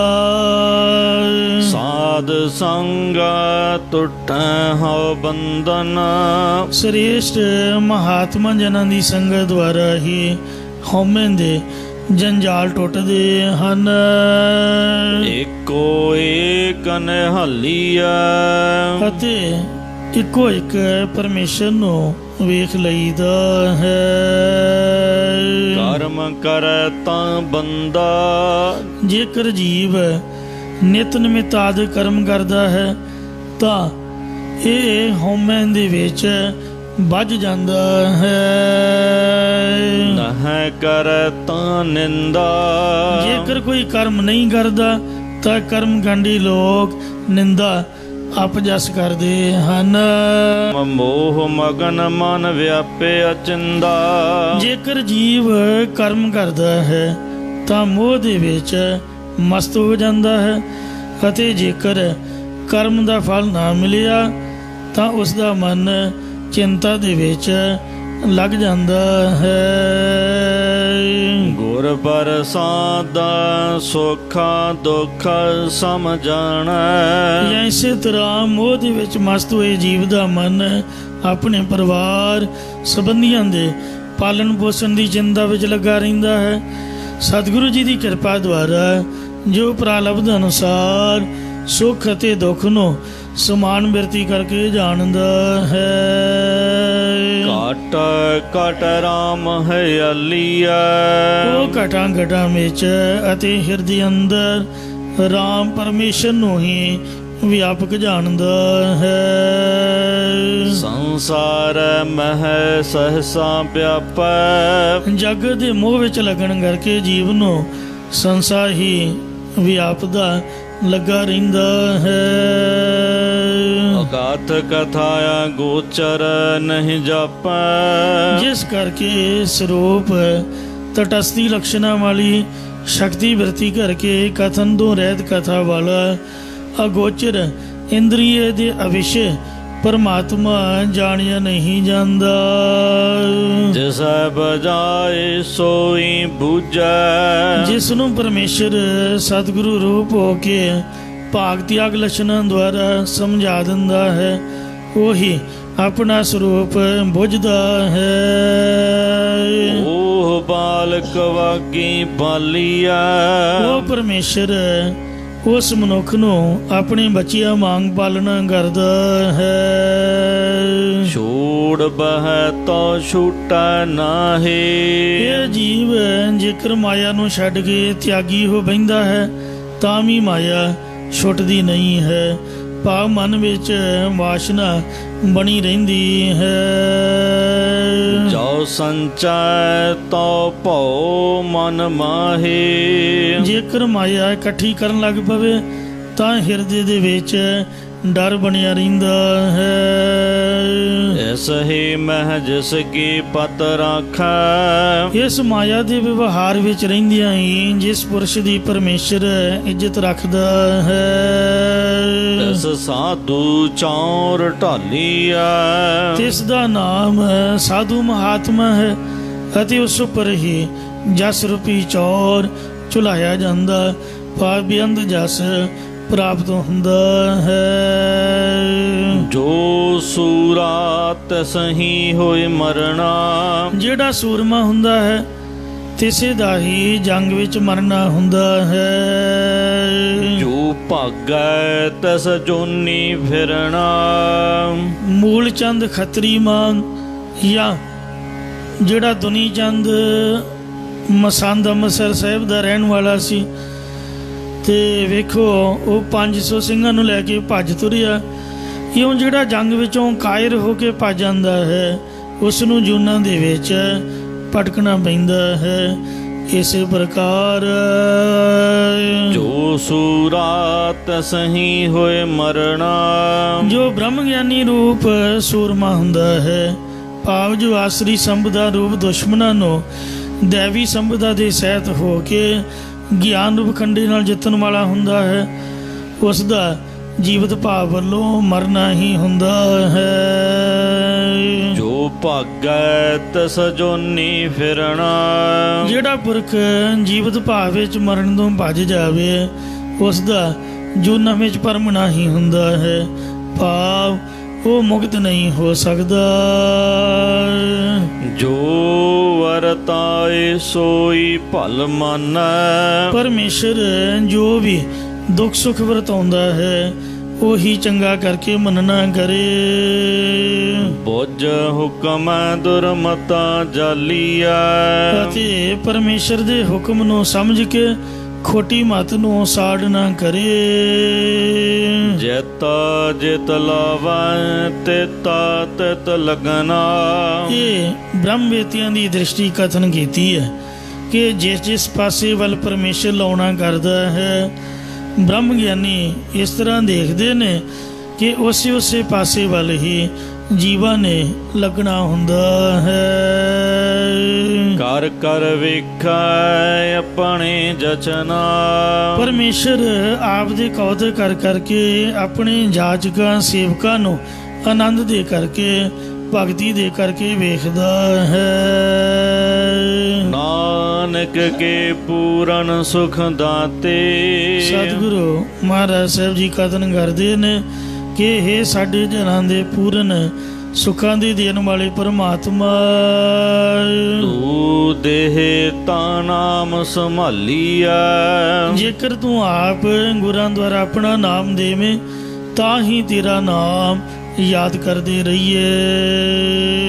ਮਾਰੂ ਮਹੱਲਾ ਪੰਜਵਾ। ਪੰਜਵੇਂ ਪਾਤਸ਼ਾਹ ਧੰਨ ਸਤਿਗੁਰੂ ਅਰਜਨ ਦੇਵ ਸਾਹਿਬ ਜੀ ਵੈਰਾਗਮਈ ਉਪਦੇਸ਼ ਮਾਰੂ ਰਾਗ ਵਿੱਚ ਕਥਨ ਕਰ ਰਹੇ ਹਨ। ਬਿਰਖਾ ਹੇਠ ਸਭ ਜੰਤੇ ਇਕੱਠੇ। ਜਿਵੇਂ ਰਾਤਰੀ ਦੇ ਸਮੇਂ ਰੁੱਖ ਦੇ ਹੇਠਾਂ ਸਾਰੇ ਜੀਵ ਇਕੱਤਰ ਹੋ ਜਾਂਦੇ ਹਨ, ਭਾਵ ਸੂਰਜ ਡੁੱਬ ਜਾਣ ਤੋਂ ਅਨੇਕਾਂ ਪੰਛੀ ਕਿਸੇ ਦਰਖਤ ਉੱਪਰ ਆ ਕੇ ਨਿਵਾਸ ਕਰਦੇ ਨੇ। ਆਪ ਜੀ ਨੇ ਖਿਆਲ ਕਰਨਾ, ਜਦੋਂ ਸਾਡੇ ਗ੍ਰੰਥੀ ਭਾਈ ਜਸਵੰਤ ਸਿੰਘ ਜੀ ਰਹਿਰਾ ਸਾਹਿਬ ਜੀ ਦਾ ਪਾਠ ਕਰਦੇ ਹੁੰਦੇ ਨੇ ਤੇ ਹੁਕਮਨਾਮਾ ਸਾਹਿਬ ਲੈਂਦੇ ਨੇ, ਇੱਥੇ ਸਰੋਵਰ ਦੇ ਕਿਨਾਰੇ ਦੇ ਖਜੂਰਾਂ ਦੇ ਬੇਅੰਤ ਹਜ਼ਾਰਾਂ ਹੀ ਚਿੜੀਆਂ ਚੁੱਪਚਾਪ ਪਾਠ ਸੁਣਦੀਆਂ ਨੇ। ਜਦ ਉਹਨਾਂ ਨੂੰ ਪਤਾ ਲੱਗਾ ਵੀ ਹੁਕਮਨਾਮਾ ਹੋ ਗਿਆ ਤੇ ਰਾਗੀ ਸਿੰਘ ਆਰਤੀ ਸ਼ੁਰੂ ਕਰਦੇ ਨੇ। ਲੰਗਰ ਵੀ ਆਰਤੀ ਜੀ ਖੁੱਲ੍ਹਦਾ, ਮਤਲਬ ਰਾਤ ਦਾ ਚੜ੍ਹਾ ਚੜ੍ਹ ਗਿਆ, ਰਾਤ ਦਾ ਪ੍ਰਸ਼ਾਦਾ ਸੰਗਤ ਲਈ ਪ੍ਰਾਰੰਭ ਹੋ ਜਾਂਦਾ ਤੇ ਪੰਛੀ ਪਹਿਲਾਂ ਹੀ ਖਾ ਪਕਾ ਕੇ ਦਰਖਤਾਂ 'ਤੇ ਬੈਠੇ ਹੁੰਦੇ। ਉਹਨਾਂ ਚੰਗਾ ਰਾਗ ਰੰਗ ਕਰਨਾ, ਆਰਤੀ ਦੇ ਵਿੱਚ ਚੰਗਾ ਰੌਲਾ ਪਾਉਣਾ, ਰੌਲਾ ਪਾ ਕੇ ਥੱਕ ਕੇ ਫਿਰ ਉਹ ਸੌਂ ਜਾਂਦੇ ਨੇ। ਆਹ ਡੰਗਰ ਪਸ਼ੂ ਤੁਸੀਂ ਵੇਖੋ, ਇਹਨਾਂ ਦਾ ਵੀ ਇਹ ਗੁਣ ਹੈ। ਮਤਲਬ ਡਾਕਟਰਾਂ ਦੀ ਸਲਾਹ ਮੁਤਾਬਕ ਇਨਸਾਨ ਨੂੰ ਵੀ ਮਨੁੱਖ ਨੂੰ ਵੀ ਸੂਰਜ ਡੁੱਬਣ ਤੋਂ ਪਹਿਲਾਂ ਰਾਤ ਦੀ ਰੋਟੀ ਖਾ ਲੈਣੀ ਚਾਹੀਦੀ ਤੇ ਬਾਅਦ ਦੇ ਵਿੱਚ, ਕਿਉਂਕਿ ਮੁੜ ਕੇ ਨੀਂਦਰ ਆ ਕੇ ਘੇਰ ਲੈਂਦੀ ਆ ਖਾਂਦਿਆਂ ਸਾਰੀ ਸੌਣ ਤੋਂ, ਪੇਟ ਦੀ ਖਰਾਬੀ ਕਾਰਨ ਬਿਮਾਰੀਆਂ ਆ ਕੇ ਘੇਰ ਲੈਂਦੀਆਂ। ਕਦੇ ਪੰਛੀ ਵੇਖ ਲਓ, ਕਦੇ ਡੰਗਰ ਵੇਖ ਲਓ, ਸੂਰਜ ਡੁੱਬਣ ਤੋਂ ਬਾਅਦ ਉਹ ਕਦੀ ਖੁਰਲੀ 'ਚ ਮੂੰਹ ਨਹੀਂ ਮਾਰੂਗਾ, ਪੰਛੀ ਕਦੀ ਚੋਗਾ ਨਹੀਂ ਚੁਗੂਗਾ। ਹਨੇਰਾ ਹੁੰਦਿਆਂ ਸਾਰੀ ਉਹ ਆਪਦੇ ਆਸਣ 'ਤੇ ਬੈਠ ਜਾਂਦੇ ਨੇ। ਕੋਈ ਗਾਂ ਹੈ, ਕੋਈ ਮੱਝ ਹੈ, ਕੋਈ ਕਾਂ ਹੈ, ਕੋਈ ਤੋਤਾ, ਆਪੋ ਆਪਣੇ ਟਿਕਾਣੇ 'ਤੇ ਟਿਕ ਜਾਣਗੇ। ਬੈਠੇ ਗਾਲੀ ਤਾਂ ਕਰਦੇ ਰਹਿਣਗੇ ਪਰ ਖੁਰਲੀ 'ਚ ਮੂੰਹ ਨਹੀਂ ਮਾਰਨਗੇ। ਅਤੇ ਸਾਥੋਂ 4 ਘੰਟੇ ਪਹਿਲਾਂ ਹੀ ਅੰਮ੍ਰਿਤ ਵੇਲੇ 2:30-3 ਵਜੇ ਉੱਠ ਕੇ ਖਲੋ ਜਾਣਗੇ, ਕਿਉਂਕਿ ਦਿਨ ਚੜ੍ਹੇ ਤੱਕ 6 ਵਜੇ ਤਾਂ ਸੰਗਤਾਂ ਨੇ ਚਾਹ ਪੀਣੀ ਹੈ, 4 ਵਜੇ ਤਿਆਰ ਹੋ ਜਾਂਦੀ ਤਾਂ ਉਨੇ ਚਿਰ ਤੱਕ ਦੁੱਧ ਲੰਗਰ 'ਚ ਪਹੁੰਚ ਜਾਂਦਾ। ਇਹ ਡੰਗਰਾਂ ਵੱਛਿਆਂ ਦੀ ਸਾਧ ਸੰਗਤ ਜੀ ਬਹੁਲਤ ਹੈ ਇਨਸਾਨ ਦੇ ਨਾਲੋਂ। ਮਹਾਰਾਜ ਨੇ ਇਹਨਾਂ ਦੀ ਸਲੋਤਾ ਕੀਤੀ ਹੈ, ਕਹਿੰਦੇ ਪਸ਼ੂ ਮਿਲੇ ਚੰਗਿਆਈਆਂ ਖੜ ਖਾਵੇ ਅੰਮ੍ਰਿਤ ਦੇ, ਨਾਮ ਹੀ ਹੁਣੇ ਆਦਮੀ ਤ੍ਰਿਗ ਜੀਵਨ ਕਰਮ ਕਰੇ। ਡੰਗਰ ਪਸ਼ੂ ਰਾਤ ਦੇ ਹਨੇਰੇ 'ਚ ਕਦੀ ਮੂੰਹ ਨਹੀਂ ਮਾਰੂਗਾ, ਕਦੀ ਖਾਊਗਾ ਨਹੀਂ। ਪੰਛੀ ਜਿਹੜਾ ਹੈ ਉਹ ਕਦੀ ਚੋਗਾ ਨਹੀਂ ਚੁਗੂਗਾ। ਸੋ ਇਸ ਤਰ੍ਹਾਂ ਫਰੀਦ ਸਾਹਿਬ ਨੇ ਪੰਛੀਆਂ ਦੀ ਸਲੋਤਾ ਕੀਤੀ ਹੈ। ਫਰੀਦਾ ਹੋਂ ਬਲਿਹਾਰੀ ਤਿੰਨ ਪੰਖੀਆਂ, ਜੰਗਲ ਜਿੰਨਾ ਵਾਸ, ਕੱਕਰ ਚੁਗਣ ਥਲ ਵਸਨ, ਰੱਬ ਨਾ ਛੋਡਣ ਬਾਸ। ਇੱਕ ਮਨੁੱਖੀ ਐਸਾ ਹੈ ਜਿਹੜਾ ਦਿਨੇ ਵੀ ਖਾਂਦਾ ਰਹਿੰਦਾ, ਸਾਰੀ ਰਾਤ ਵੀ, ਜਦੋਂ ਮਿਲ ਜੇ ਬਸ ਦਗੜਦੀ ਮਗੜਦੀ, ਕੁਝ ਨਹੀਂ ਵੇਖਣਾ ਵੀ ਸੌਣ ਦਾ ਟਾਈਮ ਹੈ, ਉੱਠਣ ਦਾ ਟਾਈਮ ਹੈ, ਹੁਣ ਨਹਾਉਣ ਦਾ ਟਾਈਮ ਹੈ ਜਾਂ ਇਸ਼ਨਾਨ ਕਰਨ ਦਾ ਟਾਈਮ ਹੈ। ਤੋ ਇਸ ਤਰ੍ਹਾਂ ਇੱਕ ਗੁਣ ਹੈ। ਵੈਸੇ ਇਹ ਜਿਹੜਾ ਸ਼ਬਦ ਹੈ ਇਹ ਵੈਰਾਗਮਈ ਪ੍ਰਕਰਨ ਦਾ ਹੈ। ਮੈਂ ਆਪਦੇ ਪ੍ਰਕਰਨ ਤੋਂ ਪਾਸੇ ਗਿਆ ਹਾਂ, ਮਾਫੀ ਦੇਣੀ। ਪਾਤਸ਼ਾਹ ਜੀ ਫਰਮਾਉਂਦੇ ਨੇ ਕਿ ਰਾਤ ਦੇ ਸਮੇਂ ਰੁੱਖ ਦੇ ਹੇਠਾਂ ਸਾਰੇ ਜੀਵ ਇਕੱਤਰ ਹੋ ਜਾਂਦੇ ਹਨ, ਭਾਵ ਸੂਰਜ ਡੁੱਬਣ ਜਾਣ ਤੋਂ ਅਨੇਕਾਂ ਪੰਛੀ ਕਿਸੇ ਬਿਰਖ 'ਤੇ ਆ ਕੇ ਨਿਵਾਸ ਕਰਦੇ ਨੇ। ਇੱਕ ਤੱਤੇ ਇੱਕ ਬੋਲਣ ਮਿੱਠੇ, ਉਹਨਾਂ ਦੇ ਵਿੱਚੋਂ ਕਈ ਕਾਂ ਵਰਗੇ ਪੰਛੀ ਤੱਤ ਖਰਵਾ ਬੋਲਦੇ ਨੇ, ਜਿਹੜਾ ਕਾਂ ਬੋਲਦਾ ਕਿਸੇ ਨੂੰ ਚੰਗਾ ਨਹੀਂ ਲੱਗਦਾ, ਅਤੇ ਕਈ ਕੋਇਲ ਵਰਗੇ ਪੰਛੀ ਮਿੱਠੇ ਬੋਲ ਬੋਲਦੇ ਹਨ। ਆਸਤੇ ਅਦੂਤ ਪਿਆ ਉੱਠ ਚੱਲੇ, ਜਦੋਂ ਡੁੱਬਿਆ ਹੋਇਆ ਸੂਰਜ ਸਵੇਰੇ ਉਦੈ ਹੁੰਦਾ ਹੈ ਤਦੋਂ ਉੱਠ ਕੇ ਉਹ ਚਲੇ ਜਾਂਦੇ ਨੇ ਜਿੱਧਰ ਨੂੰ ਕਿਸੇ ਦਾ ਮੂੰਹ ਹੁੰਦਾ। ਜੋ ਜੋ ਔਧ ਵਿਹਾਣੀਆਂ ਜਿਵੇਂ ਜਿਵੇਂ ਉਮਰ ਬਤੀਤ ਹੁੰਦੀ ਹੈ ਤਿਵੇਂ ਤਿਵੇਂ ਸਮਾਂ ਕੱਟ ਕੇ ਤੁਰੇ ਜਾਂਦੇ ਹਨ।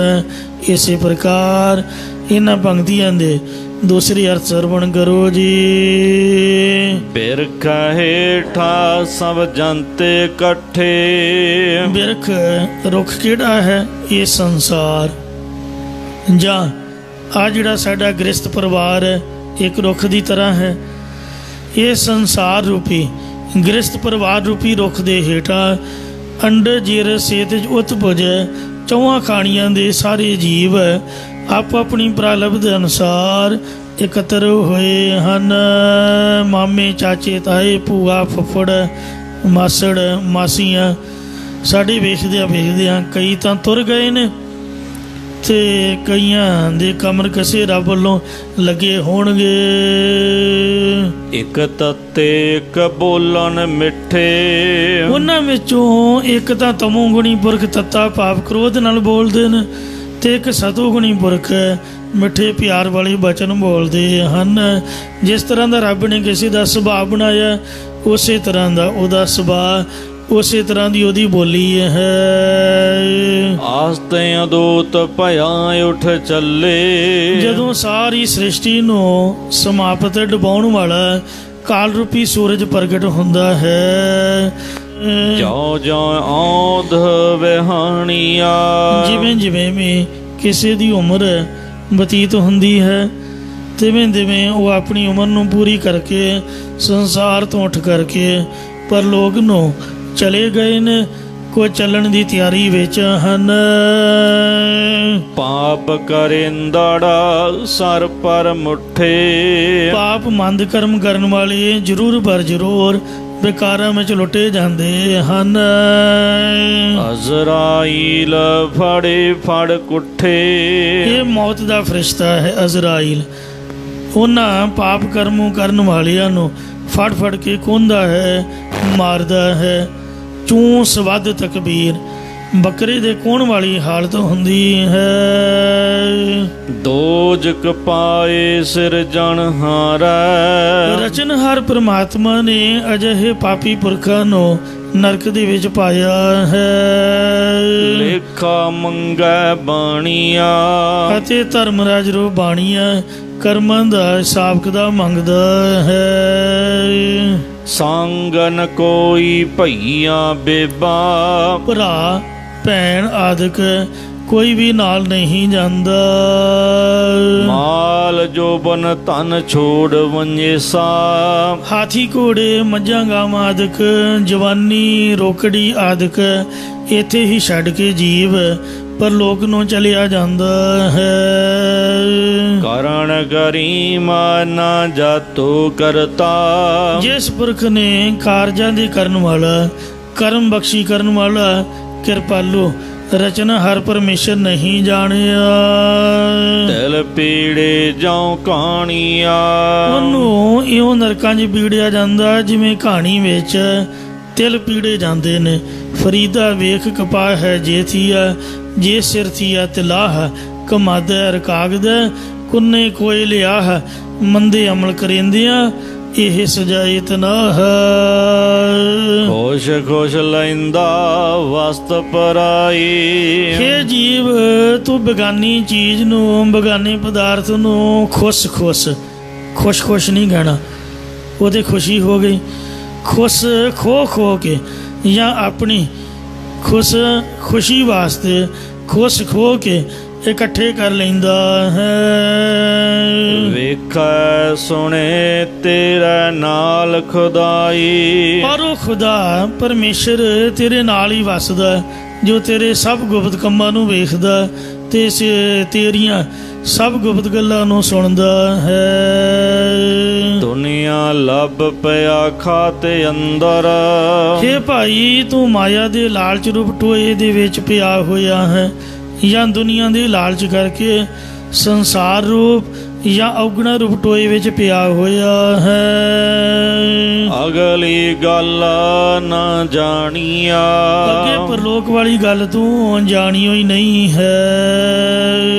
ਜਮ ਜਮ ਮਰੈ ਮਰੈ ਫਿਰ ਜੰਮੈ, ਇਹ ਜੀਵ ਵਾਸ਼ਨਾ ਦੇ ਜੰਮਣ ਕਰਕੇ ਜੰਮਦਾ ਤੇ ਮਰ ਜਾਂਦਾ ਹੈ, ਅਤੇ ਮਰ ਕੇ ਮੁੜ ਕੇ ਫਿਰ ਦੁਬਾਰਾ ਜੰਮ ਪੈਂਦਾ ਹੈ। ਵਾਸ਼ਨਾ ਬੱਧਾ ਆਵੇ ਜਾਵੇ, ਬਹੁਤ ਸਜਾਏ ਪਿਆ ਦੇਸ ਲੰਮੈ।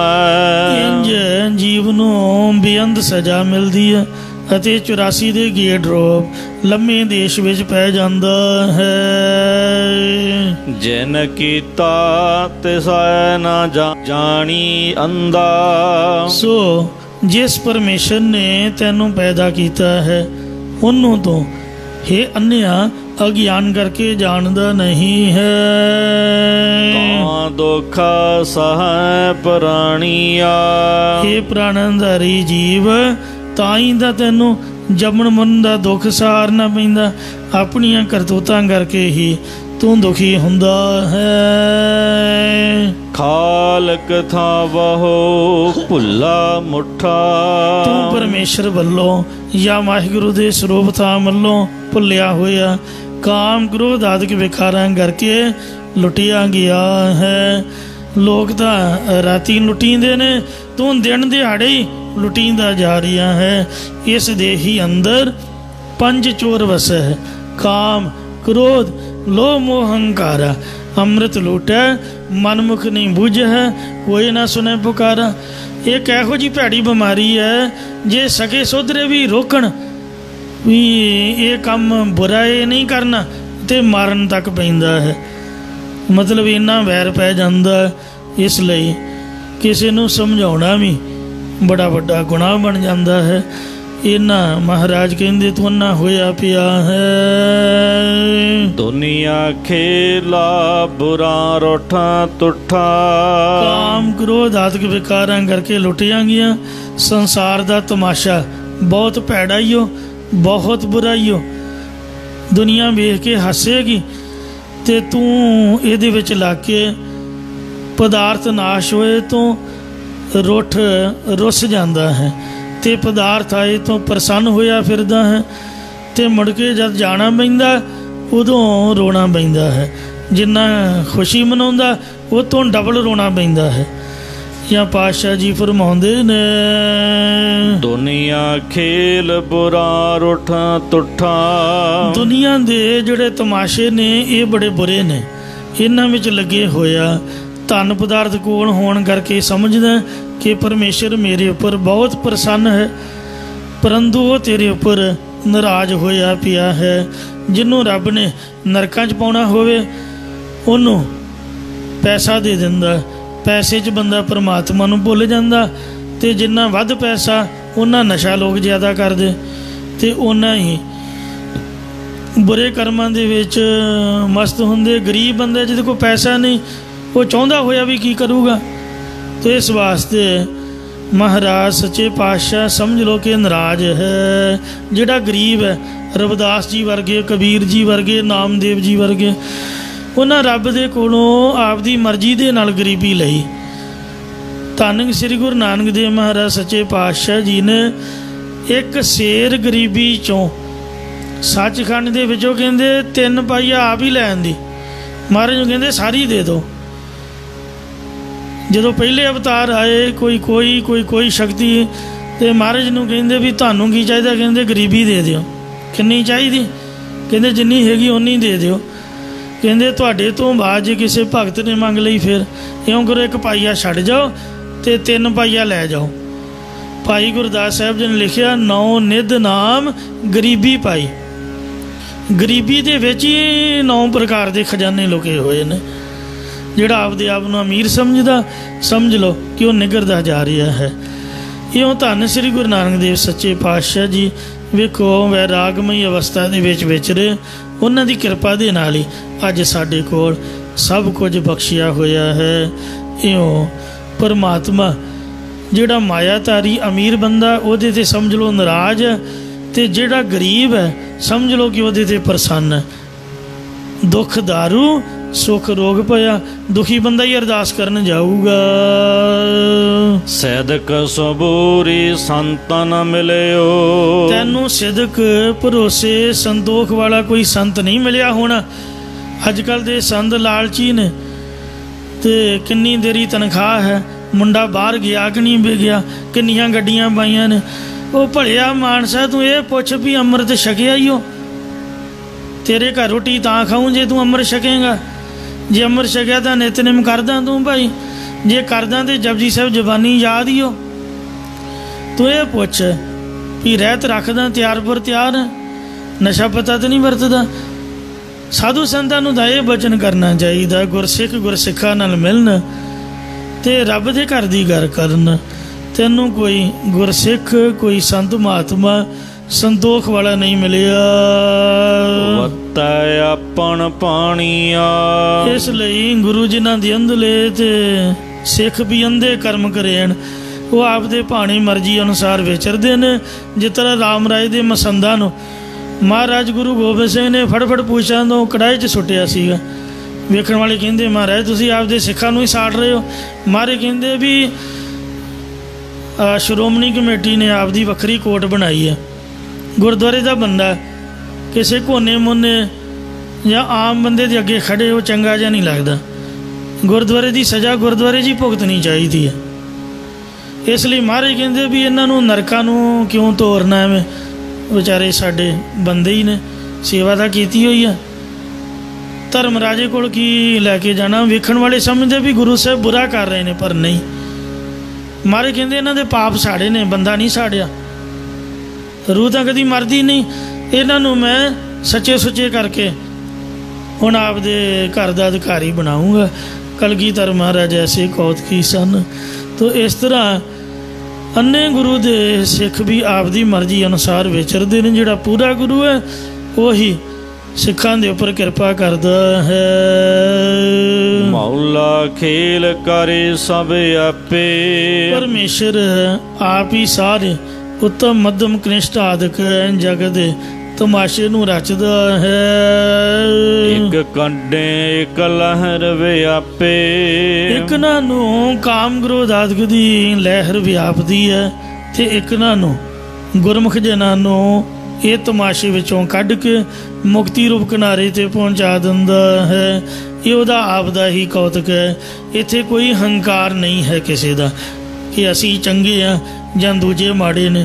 ਕੀ ਤਾਂ ਮਾੜਿਆਂ ਨੂੰ ਮਹਾਰਾਜ ਪਹਿਲਾਂ ਹੀ ਬੰਨੇ ਲਾ ਦੇਵੇ। ਤੋ ਇਸ ਵਾਸਤੇ ਜਿਉ ਨਚਾਏ ਤਿਉ ਤਿਉ ਨਚਨਾ। ਜਿਵੇਂ ਜਿਵੇਂ ਪਰਮੇਸ਼ਰ ਜੀਵਾਂ ਦੀ ਕਰਨੀ ਅਨੁਸਾਰ ਨਚਾਉਂਦਾ ਹੈ ਤਿਵੇਂ ਤਿਵੇਂ ਹੀ ਜੀਵ ਜੂਨਾਂ ਵਿੱਚ ਨੱਚਦੇ ਨੇ। ਸਿਰ ਸਿਰ ਕਿਰਤ ਵਿਹਾਣੀਆ। ਹਰ ਕੀਤੇ ਕਰਮਾਂ ਦੀ ਗਤੀ ਸਿਰ ਬਸਿਰ ਭਾਵ ਸਾਰਿਆਂ ਦੇ ਉੱਪਰ ਬਤੀਤ ਹੋ ਰਹੀ ਹੈ। ਮਿਹਰ ਕਰੇ ਤਾਂ ਖਸਮ ਤੇ ਆਈ। ਉਚਾਰਨ ਕਰੋ ਸਤਨਾਮ ਸ੍ਰੀ ਵਾਹਿਗੁਰੂ। ਜੇਕਰ ਪਰਮੇਸ਼ਰ ਆਪ ਸਤਿਗੁਰੂ ਰੂਪ ਹੋ ਕੇ ਮਿਹਰ ਕਿਰਪਾ ਦ੍ਰਿਸ਼ਟੀ ਕਰੇ ਤਾਂ ਹੀ ਖਸਮ ਮਾਲਕ ਵਾਹਿਗੁਰੂ ਦਾ ਨਾਮ ਧਿਆਇਆ ਜਾ ਸਕਦਾ, ਅਰਾਧਿਆ ਜਾ ਸਕਦਾ ਹੈ। ਸੰਤਾ ਸੰਗਤ ਨਰਕ ਨ ਪਾਈ। ਹੋਰ ਭਾਵੇਂ ਕੁਛ ਮਿਲੇ ਜਾਂ ਨਾ ਮਿਲੇ, ਪਰ ਇੱਕ ਗੱਲ ਜ਼ਰੂਰ ਜੇ, ਇੱਕ ਵਾਰੀ ਫਿਰ ਉੱਚੀ ਬੋਲੋ, ਉਚਾਰਨ ਕਰੋ ਸਤਨਾਮ ਸ੍ਰੀ ਵਾਹਿਗੁਰੂ। ਸੰਤਾਂ ਦੀ ਸੰਗਤ ਕਰਨ ਵਾਲਾ ਕਦੀ ਨਰਕਾਂ 'ਚ ਨਹੀਂ ਜੇ ਪੈਂਦਾ। ਮਾੜਾ ਮੋਟਾ ਕਿਤੇ ਬਾਈਪਾਸ ਹੋ ਗਿਆ, ਰਾਹ ਰੂ ਭੁੱਲ ਗਿਆ, ਭਟਕ ਗਿਆ ਸੰਗਤ ਦੇ ਵਿੱਚੋਂ, ਤੇ ਪਰ ਮਹਾਰਾਜ ਫਿਰ ਮੌਕਾ ਦਿੰਦਾ ਹੈ। ਇਉਂ ਸੰਤ ਜਨਾਂ ਦੀ ਸੰਗਤ ਕਰਕੇ ਨਰਕ ਵਿੱਚ ਨਹੀਂ ਪਾਏ ਜਾਈਦਾ। ਅੰਮ੍ਰਿਤ ਨਾਮ ਦਾਨ ਨਾਨਕ ਕੋ। ਸੰਤਾਂ ਸੰਗਤ ਪਾਈਐ ਜਿਤ ਜਮ ਕੇ ਪੰਥ ਨਾ ਜਾਈਐ। ਤੋਸਾ ਹਰ ਕਾ ਨਾਮ ਲੈ ਤੇਰੇ ਕੋਲੇ ਨਾ ਲਾਗੇ ਗਾਲ ਜੀਓ। ਇਸ ਲਈ ਪਾਤਸ਼ਾਹ ਜੀ ਫਰਮਾਉਂਦੇ ਨੇ ਅੰਮ੍ਰਿਤ ਨਾਮ ਦਾਨ ਨਾਨਕ ਕੋ। ਕਿ ਹੇ ਪਰਮਾਤਮਾ ਮੈਨੂੰ ਦਾਸ ਨੂੰ ਆਪਣੇ ਨਾਮ ਦਾ ਦਾਨ ਬਖਸ਼ੋ ਜੀ। ਜਾਚਕ ਜਨ ਜਾਚੈ ਪ੍ਰਭ ਦਾਨ ਕਰ ਕਿਰਪਾ ਦੇਵੋ ਹਰ ਨਾਮ। ਗੁਣ ਗੀਤਾ ਨਿਤ ਵਖਾਣੀਆ। ਜਿਸ ਕਰਕੇ ਮੈਂ ਨਿਤਾ ਪ੍ਰਤੀ ਤੇਰੇ ਗੁਣਾਂ ਨੂੰ ਗੀਤਾ ਜਸ ਰੂਪ ਵਿੱਚੋਂ ਕਥਨ ਕਰਦਾ ਰਹਾ। ਤੇਰੀ ਬਾਣੀ ਹਮੇਸ਼ਾ ਹੀ ਪੜ੍ਹਦਾ ਰਹਾ। ਤੇਰੀ ਕਥਾ ਤੇਰਾ ਕੀਰਤਨ ਹਮੇਸ਼ਾ ਹੀ ਕਰਦਾ ਰਹਾ ਜੀ। ਹੋਰ ਆਪ ਦਾ ਦਿੱਤਾ ਸਾਡੇ ਘਰ ਵਿੱਚ ਸਭ ਕੁਛ, ਇੱਕ ਗੁਣ ਗਾਉਣ ਦੀ ਦਾਤ ਬਖਸ਼ ਦਿਓ ਜੀ। ਵਿਸਰ ਨਾਹੀਂ ਦਾਤਾਰ ਆਪਣਾ ਨਾਮ ਦੇਹੋ, ਗੁਣ ਗਾਵਾਂ ਦਿਨ ਰਾਤ ਨਾਨਕ ਚਾਓ ਇਹੋ। ਇੱਥੇ ਸਾਧ ਸੰਗਤ ਜੀਓ ਅੰਜਲੀ ਸ਼ਬਦ ਸੰਪੂਰਨ ਹੋਇਆ ਹੈ। 2 ਸ਼ਬਦ ਸਨ ਤੇ ਅੱਗੇ 16 ਪ੍ਰਾਰੰਭ ਹੋਣਗੇ। ਭੁੱਲਾਂ ਚੁੱਕਾ ਖਿਮਾ ਕਰੋ ਜੀ। ਅੱਗੇ ਤੋਂ ਸਮਤ ਬਖਸ਼ੋ। ਮਿਹਰ ਕਰੇ ਤਾ ਖਸਮ ਤੇ ਆਈ, ਸੰਤਾ ਸੰਗਤ ਨਰਕ ਨ ਪਾਈ। ਅੰਮ੍ਰਿਤ ਨਾਮ ਦਾਨ ਨਾਨਕ ਕਉ, ਗੁਣ ਗੀਤਾ ਨਿਤ ਵਖਾਣੀਆ। ਵਾਹਿਗੁਰੂ ਜੀ ਕਾ ਖਾਲਸਾ, ਵਾਹਿਗੁਰੂ ਜੀ ਕੀ ਫਤਿਹ।